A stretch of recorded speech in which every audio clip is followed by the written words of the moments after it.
Let's jump right into this explainer. Look, we all want to find real peace and fulfillment, right? But navigating life? Yeah, that rarely happens by accident. The truth is, building a truly meaningful life takes serious intention. It actually relies on a super carefully balanced triad of connections. Today, we're unpacking a source called 12 Steps to a Good Life to reveal this pretty fascinating truth. Mastering the human experience literally means mastering 3 fundamental types of relationships. We're going to dive deep to understand how these pillars interact, why they absolutely matter, and how neglecting even just one of them can throw your whole life out of whack. To frame our whole discussion, consider this perspective from the text, highlighted by Russell Brand. He says, there are 3 points of connection. We must connect to our earthed and ordinary self, to a higher self, but we must also connect with others. Did you catch the emphasis on the word must? I mean, these connections aren't just, optional upgrades for a happy life. They're totally non-negotiable. They are the actual essence of what it means to be human. Without balancing all 3 pillars, we just can't truly thrive. So to really grasp this, we're looking at the source's 3 pillars framework. Here is our roadmap for today. 1. A higher power. 2. The relationship with yourself.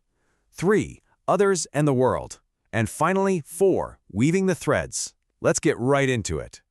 Section 1. A higher power, connecting to something greater. Let's see how building your foundation actually starts with looking beyond yourself. What's really interesting here is that the source defines a higher power not as rigid religion, but as this deeply personal mental and spiritual space. It's completely free of strict religious dogma, which honestly is incredibly liberating. You get to leave behind the rigid rules or baggage that you might find uncomfortable. It allows for a totally individualized approach to spirituality. Think of it like a vacuum. Just as air naturally flows into a vacuum, your higher power fills the space that you actively create for it.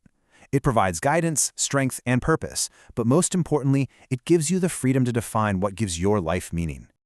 Okay, so understanding this pillar really boils down to 4 key characteristics. First, your higher power has to be something other than your conscious self. Second, it needs to be greater, smarter, or more powerful than you are alone. Third, it actually has to care about you. And fourth, it just needs to be large enough for you to trust for your next step in life. That's it. It doesn't have to be some guy with a white beard sitting in the clouds. If you're a secular viewer, your higher power could literally be the awe you feel when walking through a forest. Or maybe it's the collective wisdom of a support group, or even a future, wiser version of yourself that you're aiming to become.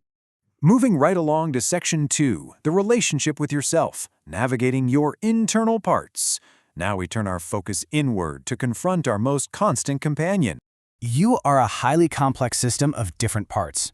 The source pulls from internal family systems and Carl Jung's theory of the shadow self to show that our relationship with ourselves is actually this ongoing and, sometimes messy negotiation.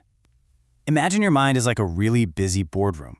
Sometimes the absolute loudest voice in that room is your inner critic, but instead of going to war with that critic, Jungian psychology suggests that all your parts are just trying to protect you in some way. That harsh critic? It might actually just be a part of you that's completely terrified of failing. So we shouldn't try to silence or banish the parts we don't like. We need to get curious and accept them. A huge piece of this internal puzzle is learning to actually communicate with these parts. Picture this. Your heart is totally racing after a really tense meeting at work. Instead of letting that anxiety take the steering wheel and drive your whole day, stop and ask yourself, what part of me is feeling anxious right now? Just asking that simple question creates immediate psychological distance. It shifts you into what the source calls being in self. You're no longer consumed by the emotion, you're just observing it. You learn to approach your own inner turmoil not with anger or fear, but with the calm curiosity of a scientist looking at something fascinating. To actually process these hidden or uncomfortable parts, the text gives us this highly practical 3-2-1 toolkit that you can use right now. Step 1, be it or own it. Just recognize and accept that you have this feeling. Let yourself feel the vulnerability, but hold it with self-awareness. Step 2, talk to it. Literally have a simulated conversation in your head. Ask that anxious or angry part, hey, what do you need me to know? What are you trying to protect me from? I know it sounds a little strange at first, but it completely changes your internal dynamic. And finally, step 3, describe it. Visualize what this part represents and reflect on why it affects you so deeply. It's a total game changer for validating your needs and integrating your shadow self. All right, Section 3, Others and the World, Navigating External Relationships. We've got our higher and internal connections down, so let's project outward. When dealing with other people, transactional analysis reveals two incredibly toxic default modes we often just slip right into without even realizing it. The first is a position of superiority. I'm okay, but you're not okay. This is when we judge others as damaged or somehow less than us. The second is a position of total weakness. I'm not okay and you're okay. That's when we feel broken or inferior, which leads us to unconsciously accept mistreatment. Both of these dynamics are super common, but neither of them allows for real, authentic human connection. They're just fundamentally out of balance. If we map these positions out, a pretty stark reality emerges.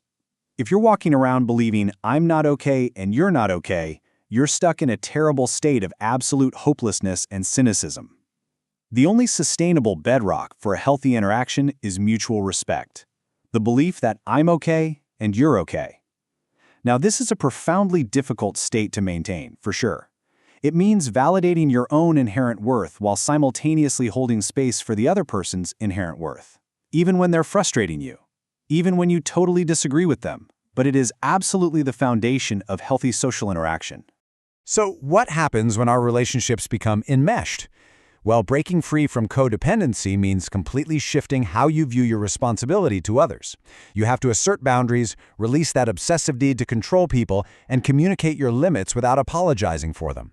It requires acknowledging a really tough, sobering truth. You cannot fix, cure, or control anyone else. You can only control how you show up. By letting go of that control, you stop relying on others to validate your self-worth. This shift is incredibly empowering. It liberates you from those exhausting caretaker roles, and you can finally just be your authentic self. Now, navigating people inevitably brings conflict, right? But you can deploy this simple 3-step radar framework to stay grounded. Next time you get a passive-aggressive email from a colleague, don't just immediately react. First, reflect. Pause and notice your heart rate spiking and your emotional state. Second, describe.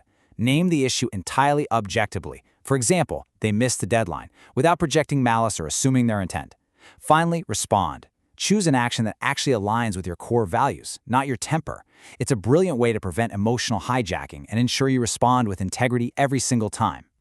Finally, Section 4, Weaving the Threads. Let's bring all of this together to see the complete picture of what it takes to build a well-lived life. A higher power, yourself, and others.